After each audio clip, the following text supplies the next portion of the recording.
President Buhari presents 2023 budget proposal to joint session of National Assembly with total expenditure of 20.51 trillion naira. I'm very pleased to be here today to present the 2023 budget proposals at this joint session of the National Assembly. Minister of Federal Capital Territory Malam Muhammad Musa Bello to lead legislature to abandon property in territory as he berates non-sale of assets after 15 years of privatization. The minister was making an appearance before House of Representatives Subcommittee on Federal Government Abandoned Properties in the FCT. 17 years after this policy, quite a number of these assets are not yet sold. And as a matter of fact, some of them are not even fully documented. Hello and thanks for joining the Maze today. I am Rosemary Ukokotega. Watch us live on DSTV channel 392, Star Times TV channel 127, Free TV channel 507 on the UHF band on channel 38. You can as well download the app for Android at the Google Play Store, and for iOS devices, download the app at the App Store. The Maze continues in a bit. Stay with us.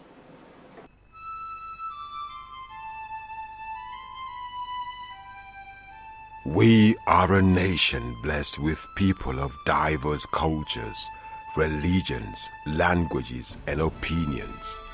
It is ironic that we are now being ripped apart by our greatest strength, our diversity. We have allowed intolerance, insensitivity, bigotry, and nepotism to blind our vision of the greatness we can achieve working together as one. We may not have the same culture, nor religion, nor language, but we all belong to the same nation by the divine will of God. We did not choose to be Nigerians. Nigeria chose us. This nation is our divine heritage, and if we open our eyes, we would realize that what divides us pales in comparison to what unites us. And by the comparison and conciliation of our differences, we will grow until our differences disappear. Our unity cannot be willed by mere declarations, nor do we get unity by ignoring the questions that beg for answers. We must celebrate our diversity and debate our differences without fracturing our unity.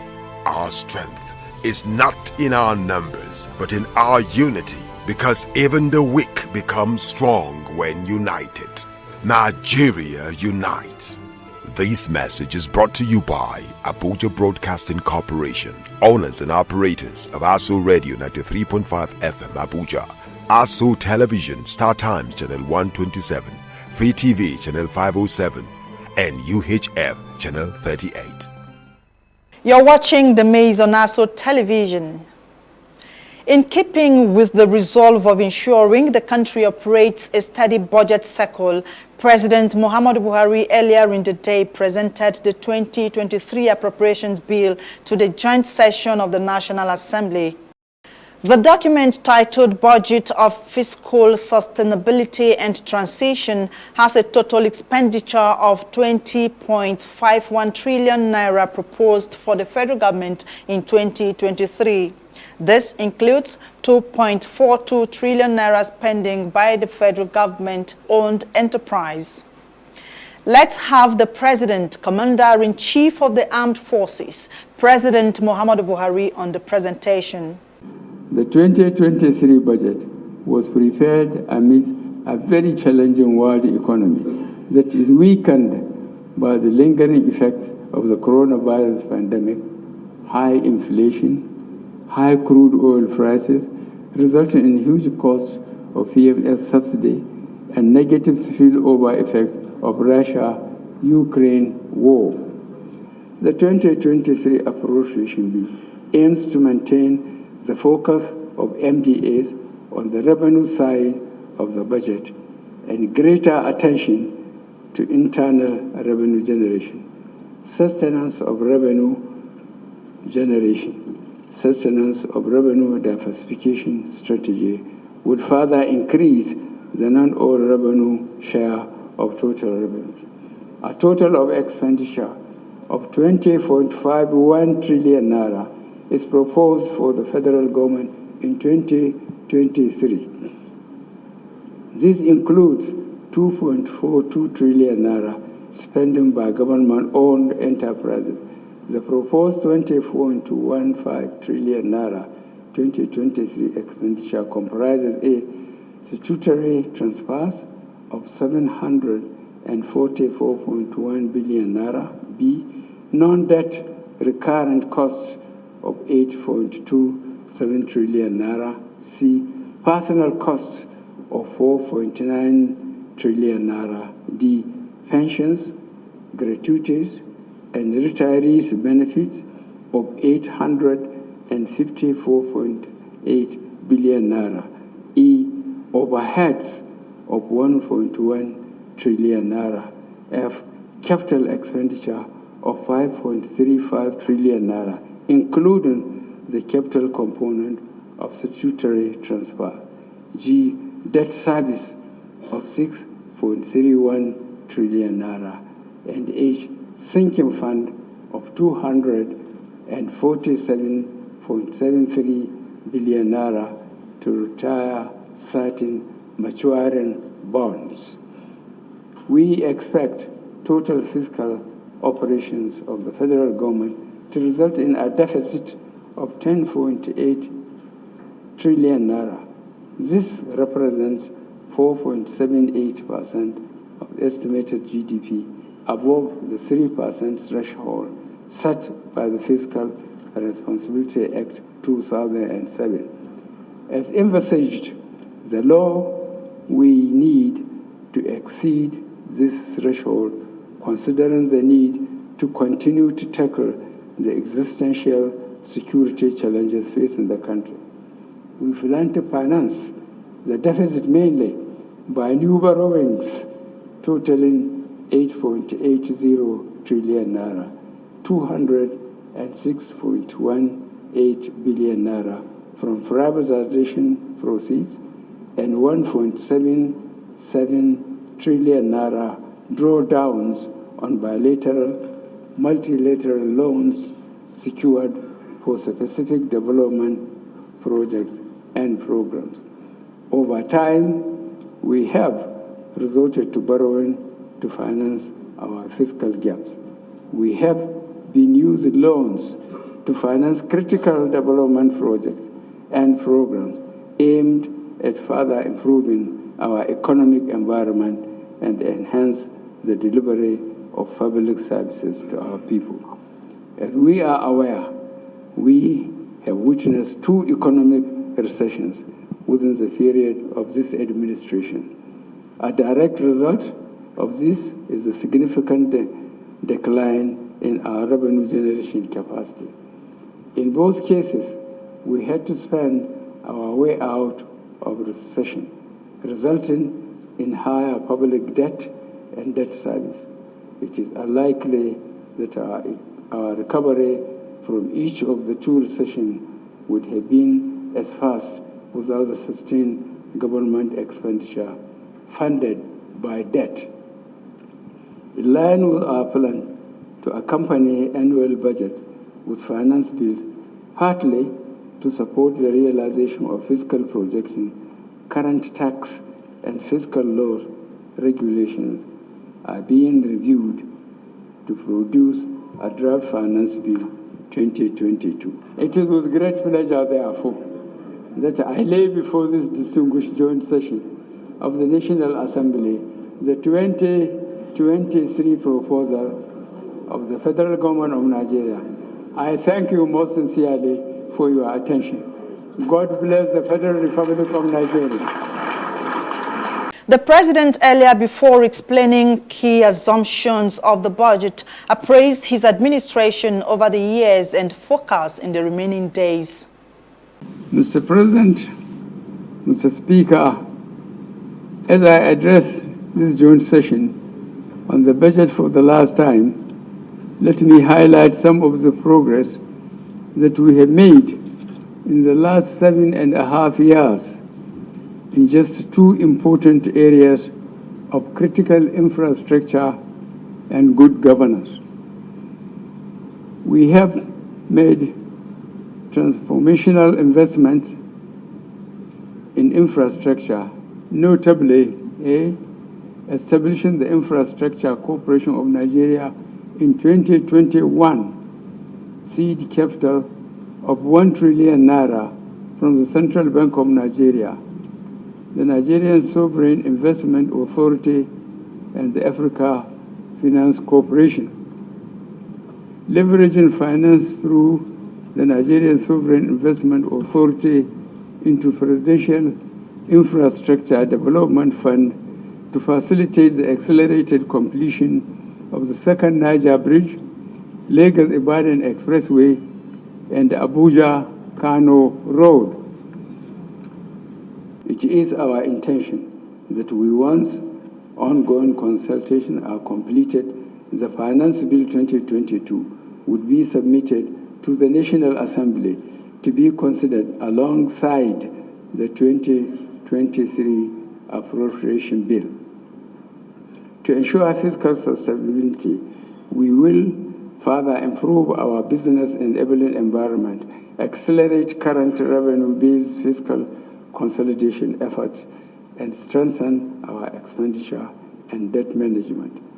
Distinguished Senators, honorable members, you may recall that we earlier integrated the budget of government-owned enterprises into the federal government's 2019 budget submission. This has helped to enhance the comprehensiveness and transparency of the federal government budget. It has, however, come to my attention that government-owned enterprises liaise directly with relevant NAS committees to have their budget passed and issued to them directly. I would like to implore the leadership of the National Assembly to ensure that the budget I lay before here today, which includes those of the government-owned enterprises, be returned to the presidency when passed. The current practice, where some committees of the National Assembly purport to pass budgets for government-owned enterprises, which are at variance with the budgets sanctioned by me, and communicate such directly to the MDAs, is against the rules and needs to stop, please. Meanwhile, leadership of the National Assembly, in separate remarks at the presentation, promised speedy passage of the appropriation bill to guarantee the January to December budget cycle.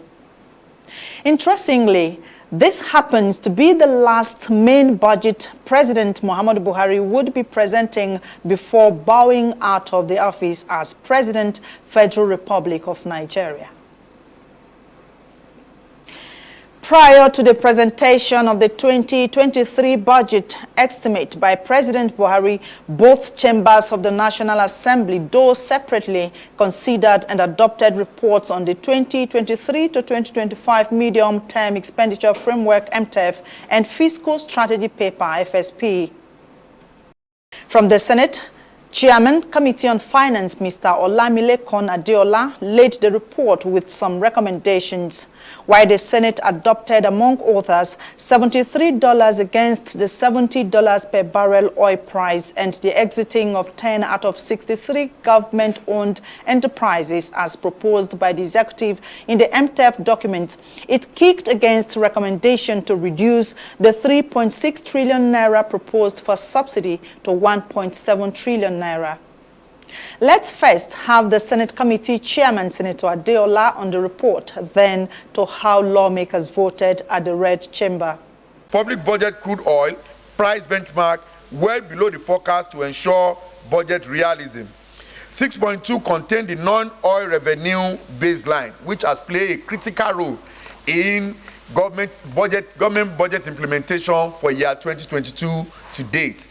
Mr. President, distinguished colleague, the assumption underlying the non-oil crude oil forecast for period of 2023 to 2025 are outlined below in view of the decline fiscalized crude oil and the destabilizing effect of the fluctuation, government has been implementing various reform measures to widen the revenue base, modernize and further improve tax administration, and enhance non-oil revenue collection.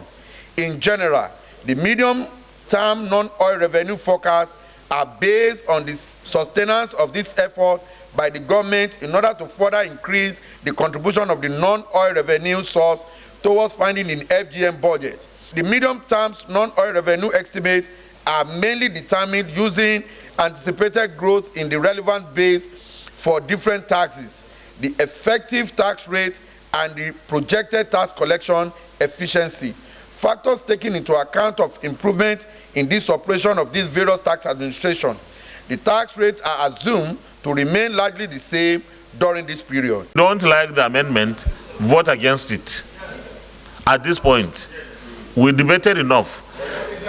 Distinguished colleagues, if someone doesn't want, yeah, it's a major amendment we debated. If you don't want it, vote against it. Distinguished colleagues, recommendation 8 has been amended from 1.7 that was recommended by the committee to the status quo in the MTF report submitted by the executive, 3.6 trillion. So those in favor of recommendation 8 as amended, that is 3.6, not 1.7. Those in favor say aye. Aye. Those against say nay. Nay. The ayes have it. The story was almost the same at the Green Chamber as lawmakers received and adopted the Committee on Finance report on the MTF FSP within the week. Deputy Chairman of the committee, Mr. Saidu Abdullahi, briefed members of the press after the plenary on content of the report, with most of the recommendations agreeing with that of the Senate. Let's have Mr. Saidu talk to us. When you give them the leverage to expend everything they generate, you end up having nothing coming to the coffers of government. But by the time you put them on cost of collection, just like FIRS and customs and some of these agencies, FIRS is on cost of collection. Whatever it is that they generate, non-oil, they gain a certain percentage of it, 4%. And of course, they manage their operations based on that 4% collection. If you would allow FIRS to generate everything and spend as they like and bring whatever it is that is remaining to the coffers, you will not be getting as much as you're getting from them today. So what we're saying, in order for us to prudently manage our resources, let's put these agencies under cost of collection. If we define it and we see that 5% or 10% of what they are collecting is enough to take care of their operations, you place them on that. Of course, it will come with amendment of our laws. And by the time you do that, you'll be able to prudently manage your resources, and the country will be better for it because they will be remitting more than what they're doing as at now. So I think in simple language, that's what we intend to do with that. For information, the 10 agencies on list of cost of collection of revenue to generate more funds for the federal government are Nigerian Communications Commission NCC, Joint Admission and Matriculation Board JAMB, Corporate Affairs Commission CAC, Federal Inland Revenue Service FIRS, National Agency for Food and Drug Administration and Control NAFDAC, Nigeria Customs, Nigeria Ports Authority NPA, Nigerian Maritime Administration and Safety Agency NIMASA, Nigerian Upstream Petroleum Regulatory Commission NUPRC, and Nigerian Midstream and Downstream Petroleum Regulatory Agency NMPDRA. For the knowledge, the past MTF FSP document is the basis upon which President Muhammadu Buhari anchored projects and proposals of the 2023 budget as presented earlier in the day to the joint session of the National Assembly. Away from MTF FSP and the budget to other proceedings at the National Assembly within the week. First, the appearance of the Minister of the Federal Capital Territory, Malam Mohammed Musa Bello, before the House of Representatives Subcommittee on Federal Government Abandoned Properties in the FCT. The minister told the committee some property of the federal government are yet to be sold 17 years after privatization, promising to make available to the committee further details that would aid the job of tracing for further actions. As the subcommittee chairman is fully aware, all the relevant agencies of the Federal Capital Territory Administration have been directed to provide access to all documents, particularly taking into account that the policy of the sale of government assets, particularly residential houses, to occupants was signed way back in 2005. That's about 17 years ago. So obviously in many of these institutions, there are challenges with institutional memory, with archival materials, and the whole process of documentation. And that's why, like you rightly said, 17 years after this policy, quite a number of these assets are not yet sold. And as a matter of fact, some of them are not even fully documented, as I got to be aware based on some of the information the committee gave me. So in today's hearing, I want to assure you that you have the full support of the Federal Capital Territory Administration. And throughout this hearing today and all the other engagements, Dr. Nasirushi Dali, who is the director in charge of the sale of government assets in the FCT, would anchor the team from the FCT and continue to work with you here and of course on site in all the various locations. But you have to understand that we're taking up quite a number of assets and a span of time that has covered the tenures of about 5 ministers or 4, and of course quite a number of directors.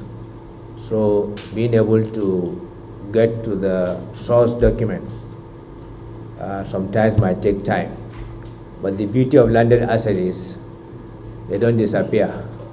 You can touch them, you can see them, and you can smell them. If I use the word of estate surveyors, like the Honorable.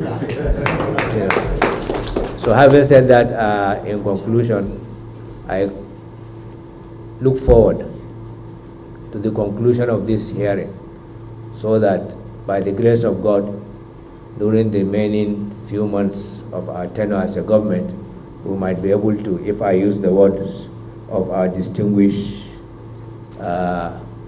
subcommittee chairman, we might be able to rewrite the past wrongs. Thank you very much. Managing Director, Electricity Liability Management Company, Mr. Adebayo Fagbemi, also promised to give the committee the needed support, especially with all assets of the company in all local government areas in the country.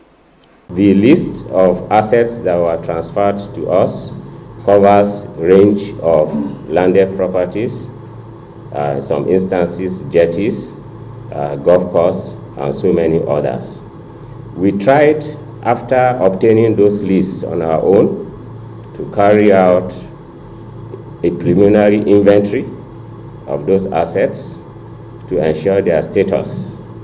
We also went further to carry out through, with the approval of the Minister of the Attorney General of the Federation and the Minister of Justice, to carry out some legal audit on the status of those assets, i.e. with the aim of determining if there are any form of encumbrances. So we are here to also let the committee know how far we've gone in terms of managing of these non-core assets and the status of some of these assets, the challenges that we are having.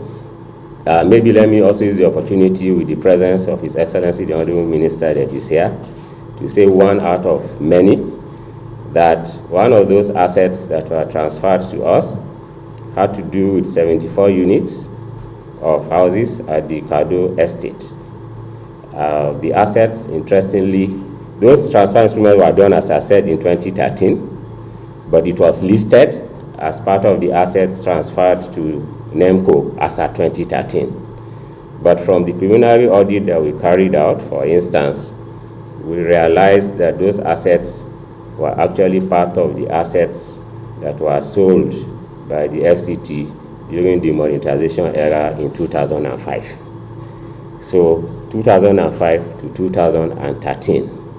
But again, we have some interesting documents that I think we will share with the committee that yes, truly, it was confirmed that it was sold, and it was also confirmed that the proceeds of that sale went into the appropriate quotas. It's not that the proceeds were mismanaged. But there are also interesting facts that I think we will make known to the committee at the end of the day that will also help our nation as a whole, and I think the essence and the impulse of this gathering. So having said that, Mr. Chairman, I don't want to go all long because by way of remarks, I want to say that we are here. The Executive Director of Asset Management is seated with me, Dr. Nurin Ibrahim Hassan, who is quite versatile. He has been in both Bureau of Public Enterprises, is also with us here.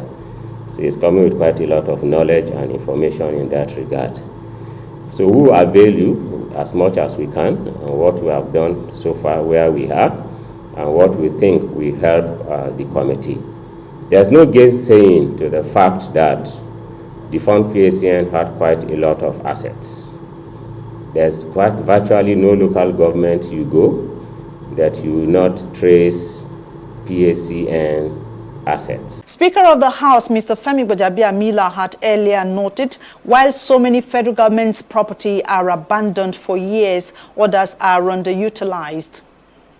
The Speaker declared the session open through his representative, the Chairman, House Committee on Legislative Agenda, Mr. Henry Uwauba. Across the country, several properties belonging to the federal government of Nigeria have been abandoned, and others have been severely underutilized for many years. The federal government of Nigeria possesses a large stock of abandoned properties that could become viable assets for the benefit of the Nigerian people if managed properly. The House of Representatives have since resolved to help identify these assets and take legislative action to help ensure that they are either put to good use or transferred to provide income to the federal government of Nigeria. This ad hoc committee to investigate abandoned federal government properties across the Federation has convened today's investigative hearing to focus on such abandoned properties within the Federal Capital Territory, FCT. The committee has the mandate of the Ninth House of Representatives to account for these investments and come up with plans to put these assets to good use in the interest of all our citizens. To achieve this mandate, the committee requires the assistance of stakeholders such as yourselves and citizens. To provide committee requires the information, the context, and the expertise. For Chairman of the subcommittee, Mr. Jonathan Gaza, efforts are targeted at effectively managing the billions of naira worth of property left deteriorating over the years for the good of the nation. These projects are a visual manifestation of the excesses and failure to plan effectively and execute efficiently that has hampered our national growth and development for many years. In seeking to account for these assets, the House of Representatives, through the ad hoc committee, is simply trying to rewrite the past wrongs. Still from the floor of the House, lawmakers adopted a motion seeking to investigate the root causes of persistent collapse of the country's national grid. A lawmaker from Kano State, Mr. Sani Bala, moved the motion, which also seeks to investigate capacity of the Transmission Company of Nigeria, TCN, to address the ugly trend and forestall recurrences. Deputy Minority Leader, Mr. Toby Okechukwu, made contribution. Only this year, the national grid has collapsed 8 times, more than the 3 times recorded last year, thereby causing national power outages with enormous socio-economic implications. Equally concerned that the latest in the series of power failures has been adjudged among the worst the country has witnessed in recent times, which in turn indicate that there is no framework or spinning reserve meant to forestall such occurrences. It is incomprehensible that all the key power plants in the country, including Ebin, Otorogo, Chevron, Oredo, Oben Gas Power Plant, Ugeli, and Chevron Escabos Power Plants, could all shut down once. Also worried that the issue of system collapse may not be unconnected with the transmission companies of Nigeria's lack of wheeling capacity, inadequate transmission lines and spinning reserves, as well as refusal to fast-track construction of digital control centers instead of the company's current analog system. For close to 10 years now, we've not been able to overcome this partition. We privatize the companies, we think we can solve the problem, it's not solved. Then we say government should go back, it is not. Something's wrong is happening. And the intervention of Parliament, fundamentally, is not going to be limited to grid collapse. The consequential effect is there. What is leading to this? What changes and transformations do we need to do? Because there isn't any way we can begin to have grid collapse. Just every month you have a grid collapse. What is the consequences? So I think that Parliament needs to take this seriously. This is one investigation that should be concluded on time, and it should be part of the report card with regard to what we do with power generation transmission. The Speaker, Mr. Femi Gbajabiamila, thereafter mandated the House Committee on Power to carry out the investigation and report back to the House. Two other motions on the same day bordering on road rehabilitations moved by Mr. Ali Halims, Mr. Ben Igbakba, respectively, were adopted by the House.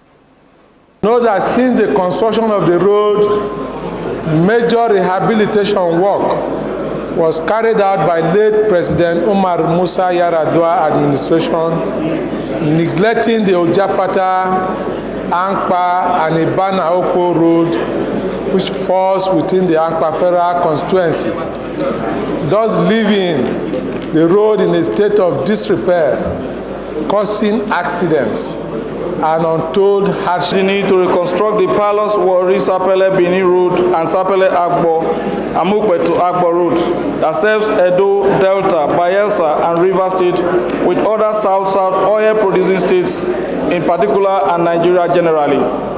Also note that the major road of about 104.5 kilometer distance was constructed 27 years ago and is the most preferred route for articulated vehicle used for oil and gas haulage, operating from Delta State to other parts of Nigeria. As a way of rounding off the program for today, earlier in the week, some 74 youths from across the 36 states of the Federation and the Federal Capital Territory were taken through mentorship on leadership in public sector with specific attention on legislation.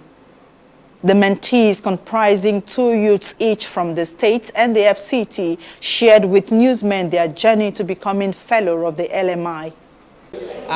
From Oyo State, Ibadan to be precise. Actually, I got to know through a friend because I'm already an honorable member of the Oyo State Youth Parliament. So someone sent the link to me and I checked through. It was quite rigorous because there were some questions that were asked. So, and then we were asked to do a video. So in that video, since I'm already a member of the Legislative House, I thought we were just inaugurated without giving proper mentorship. So I feel like this is like an opportunity for me to expose myself to the act of legislature and, of course, to know some of the metrics of the legislative arm. And my expectation basically is to network with other leaders across the country and also to meet with prominent individuals and then to learn and relearn and unlearn. I look forward being one of the ministers, Minister of Information or Communication to be precise, or being a special advisor on communication. Being a member of an already existing cabinet, gives me an upper edge because I would have to meet with various individuals from different constituencies and of course from senior colleagues who are members of the Oyo State House of Assembly. And so through this, I'm already being exposed to the political metrics. So I feel like if I put this on social media, they will believe in my career in the political line. In this program, I'm looking forward to be a better man as I am right now. I'm looking forward to improve my capacity when it comes to leadership and how to be engaged in the legislative arena.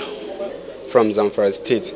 Actually, I got the information about this legislative mentorship initiative program via a WhatsApp group called Active Youth. Is a platform where active youth got opportunities to interact, share some opportunities among us.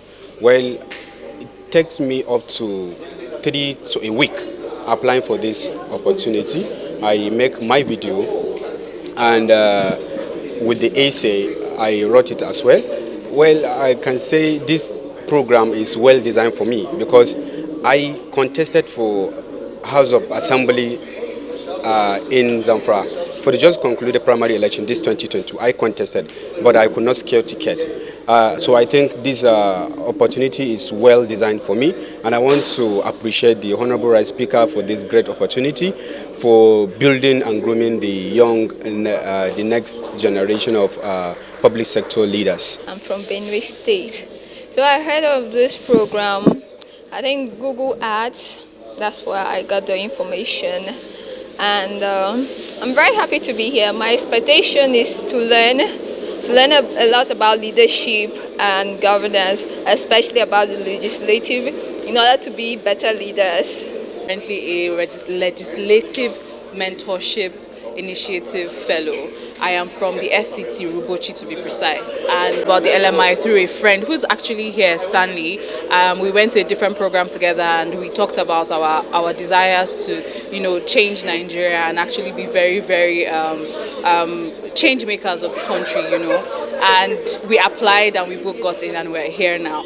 And for me, one of my core goals about being here at the LMI is to be able to learn how the government works and how to be able to use that knowledge to represent my people rights and also make ideas, policies and changes, and as well just initiatives and different things that will be beneficial to my community and to myself. So I'm coming at it from a perspective of how best does my understanding of the knowledge and my knowledge of the government, my understanding and the knowledge of entrepreneurship, technology and management and so many different perspectives of life come together, and I can use that to be able to make better informed leadership decisions. Speaker of the House of Representatives, Mr. Femi Gbajabiamila, who is the initiator of the program with support from partners, declared the 5-day session opened, underscoring the need for young people to understand and participate in the political and governance process to enable them effect desired change. Here is a part of his speech touching on tenets of democracy and youth involvement.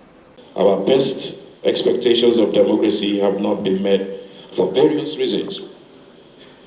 The question for our consideration is, what does this portend for the future of democracy in Nigeria?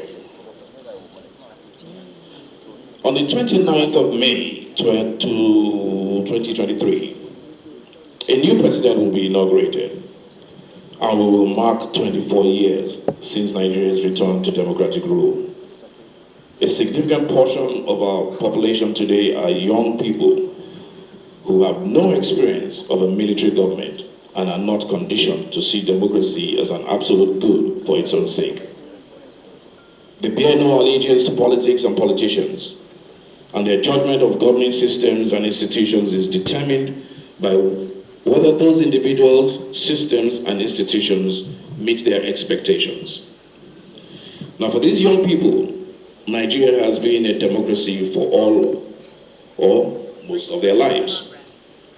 As most of them come of age, they are questioning the systems and structures of politics, of governments, and challenging flaws and limitations as they see them.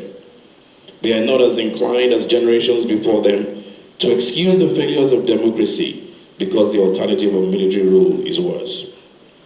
And they will not accept incremental progress when radical reform is necessary and possible. Now, this is a good thing, but it is also a dangerous thing. Nations are redefined and rejuvenated by the deliberate effort to reconsider the underpinnings of nationhood and remove deep-rooted assumptions and practices irreconcilable with the desired future. For instance, the American Civil War changed the trajectory of American history. The war arose from an attempt to address the original sin of slavery and is a timeless example of the dramatic shifts that can result from a national reassessment of values. It is also a reminder that broad-based national transformation is rarely without profound cost. Young people are poised to ask the hard questions and dismantle the egregious practices generations before have either ignored or taken for granted. However, there is a danger that this generation embarks on this course without the proper grounding in history, politics, and statecraft necessary to prevent unnecessary pain and worthless suffering. We are in this situation because of policy choices made over time, most appallingly in the education sector, from primary to tertiary education. It is unrealistic to expect our nation's youth to commit to sustaining a democracy that hasn't lived up to their expectations. To nurture democracy in Nigeria, we must make a concerted effort to reconceptualize how we practice politics and how we govern. When young people want to participate in politics but feel locked out of the process, their eagerness to participate doesn't wane. Instead, they become available to bad actors, manipulated and primed to become soldiers in a war of attrition against society. When young people feel like their cares are not the concern of politics and the work of government does not advance their cause, such feelings lead to a dangerous cynicism about politics and government. This cynicism is the reason so many of our people believe that everything government does is for the benefit of a few. Now, this corrosive loss of faith makes it difficult to build the political consensus necessary to effect systemic reform. It contributes to the cycle of political dysfunction that undermines our nation's progress and, left unchecked, is fatal to democracy. There are three things we must do to effectively reverse this dire prognosis. One, we must act quickly and consistently to include young people in the political and governing process. We do this by creating avenues for leadership development, as we are now trying to do with this legislative mentorship initiative. It also requires creating opportunities for learning through actual practice in government policy making and implementation. Nobody was born knowing how to manage a political party or run a government. You learn by being in the room, having a seat at the table, and doing your best with every opportunity. Secondly, we must continue our ongoing efforts to improve our electoral processes. Election outcomes must reflect the will of the people, and citizens must have confidence that they can hold political leaders accountable through the ballot box. The essence of democracy is that state power can only be legitimately exercised by those who have the mandate of the electorate to do so. If we cannot guarantee free, fair, and credible elections, then we cannot claim to have a democracy. Thirdly, there is an urgent and overwhelming need to reform the approach to policy making across all levels of government in Nigeria. Young people are losing patience with the incrementalist approach we have long adopted and adhered to. They are looking for fundamental restructuring and outside-the-box thinking. Now, can you blame them? No. We must consider that unconventional approaches are required in many areas of our national life to bring us closer to the full promise of our nationhood. Speaker Gbajabiamila did not stop there, but as the brain behind the forum, he spoke directly to the consciousness of the mentees. Now, allow me or permit me to speak directly to the inaugural fellows in training of the Legislative Mentorship Initiative. You have been chosen from thousands of applicants through a rigorous selection process designed to identify those individuals who show the most promise. During your fellowship, you will benefit from a careful, curated training program with lectures, case studies, simulations, group discussions, and assignments. You will also have the opportunity to interact with, listen, and learn from seasoned leaders in the public service. You will gain practical experience in the workings of government through internships in different arms and institutions of the federal and state governments. This fellowship will help you acquire skills, build capacity and competence to participate effectively in Nigeria's politics and governance, and contribute to her growth, progress, and prosperity. But you see, ability and competence are not enough to lift a nation and elevate a people. For that, you need vision and you need character. Who are you? Who do you want to be? What principles motivate your priorities and what dreams inspire your every waking moment? These questions speak to your vision and character. They are questions you alone must answer. I have learned that when you are trying to accomplish difficult things in politics and governance, there will always be aspects of your decision-making that aren't clear-cut and neat. You must be mindful of the obstacles, the swamps, and the deserts and chasms you'll encounter along the way, and be prepared to overcome them, but never be overwhelmed by them. The nature of politics is that transformative achievements rarely follows a simple formula. And so, those who are ultimately most successful in politics and government have an uncanny ability to maintain sight of the finish line despite all else. Be that person. Be willing to go the extra mile to get the job done. No matter how small the task may seem, every single action in government that has ever improved the human conditions is a product of 1,000 decisions and actions by conscientious individuals dedicated to being the best they can be at whatever task lies before them. The patterns of prioritization, dedication, and effort are established with the small things. And when the time comes for significant responsibilities and tough calls, you will only do as well or as badly as you have done with the small tasks and easy decisions. Never lose sight of the human element. Every decision in government will, at some point or the other, directly or indirectly affect somebody's life. One day you might find yourself drafting legislation, implementing policy, or advising a decision maker on the available options. In those moments, I urge you to remember the words of Hubert Humphrey, who said, "The moral test of government is how it treats those who are in the dawn of life, the children, those who are in the twilight of life, the elderly, and those who are in the shadows of life, the sick, the needy, and the handicapped." I congratulate you for having made it thus far. My hope for you is that you will go even further and that our country will benefit from you and honor you for your contributions to nation building. I and others will endeavor to hold your hand and help you along the way. I look forward to your successful completion of this program when I can properly address you as fellows in recognition of your development and achievement.